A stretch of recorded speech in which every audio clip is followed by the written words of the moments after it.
السلام عليكم.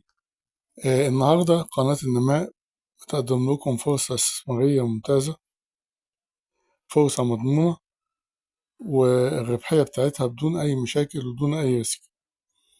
الفرصة دي النهاردة عبارة عن محطة بنزين. المحطة دي للبيع بكامل مشتملاتها.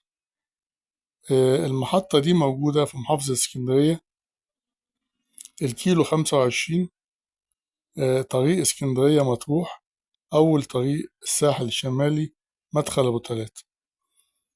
توكيل اللي فيها توكيل مصر للبترول.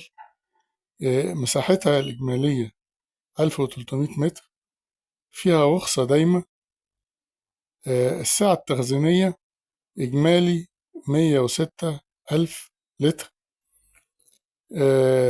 النشاطات بقى اللي فيها كذا نشاط، فيها غسيل سيارات، فيها التشحيم، فيها غيار زيت، فيها تصليح إطارات، فيها ماركت كبير. يعني جميع الخدمات والمرافق اللي بتشغل كلها موجودة. كمان ليس عليها أي مديونيات. طبعا للتواصل ولأي استفسار للاتصال 0 120 180 8594. ونتمنى لكم كل خير. طبعا رجاء نعمل اشتراك في القناة، ده ضروري، ونعمل إعجاب وندوس على زر التنبيه عشان إن شاء الله توصل لكم كل الحاجات الجديدة اللي احنا بننزلها، إن شاء الله تستفيدوا منها. شكرا.